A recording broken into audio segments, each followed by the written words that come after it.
Good afternoon. We're here for today's lesson in American history. American history is full of incidents of people or groups carrying out missions to serve their country. 3 short examples of such missions. A man named Nathan Hale. In the American Revolution, Nathan Hale was a 21-year-old member of George Washington's Continental Army. After the British captured New York City in September 1776,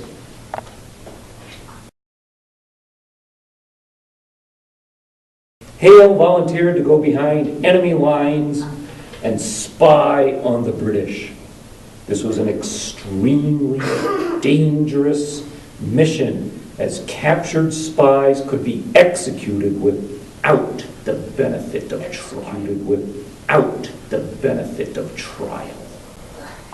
On September 21, 1776, 9 days into his mission, Hale was captured by the British. Of his spying activity, finding evidence on him, Hale was questioned by the British commanding general. The next morning, September 22, Hale was taken to a tree upon which a hanging noose was attached.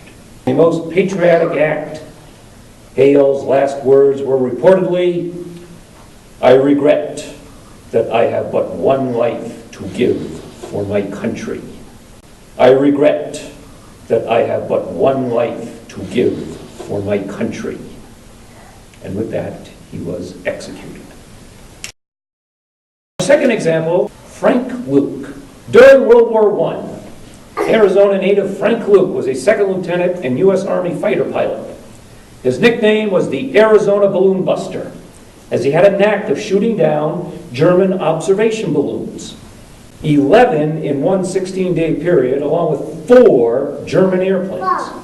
On September 29, 1918, Luke took off in his Spad fighter and dropped a message on the American balloon headquarters, which read, "Watch 3 Hun, or German, balloons on the Meuse River."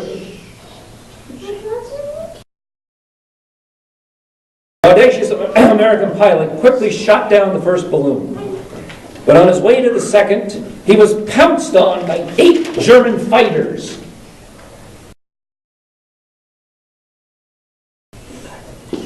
Hit by enemy fire, his Spad plummeted downward.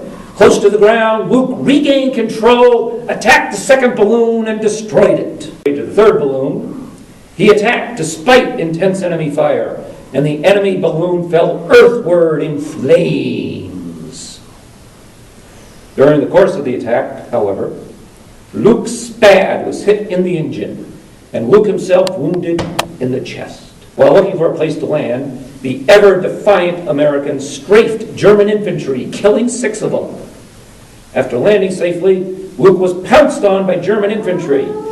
In a last act of gallantry, Luke fired his pistol at the Germans, who promptly returned fire, killing the American ace. Upon his death, Frank Luke was America's leading air ace with 18 confirmed air victories, and 3 unconfirmed. For his heroics on September 29, 1918, Luke was posthumously awarded the Medal of Honor. Our third incident is called the Son-Tay Raid. During the course of the Vietnam War,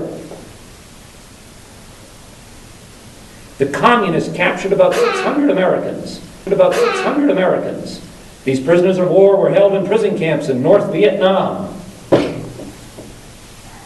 under atrocious conditions and often subjected to torture. In June 1970, the U.S. military authorized a mission to rescue at least some American prisoners.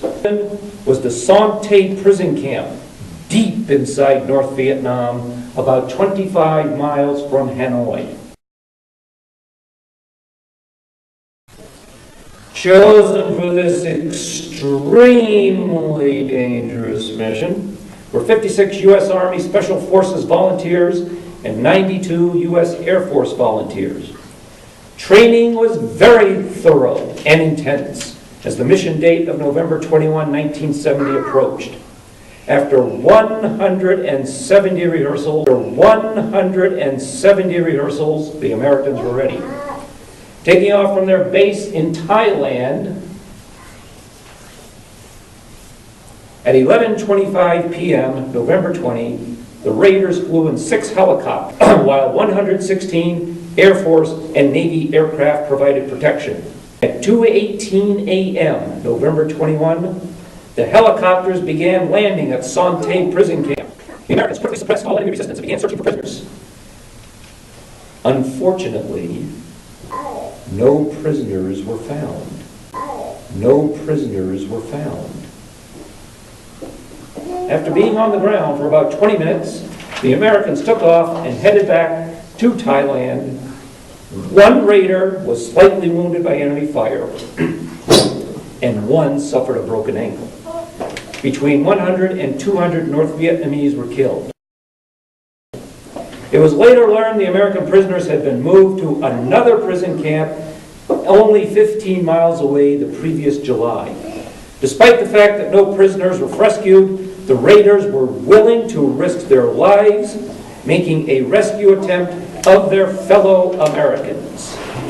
And this concludes today's lesson on Americans carrying out missions to serve their country.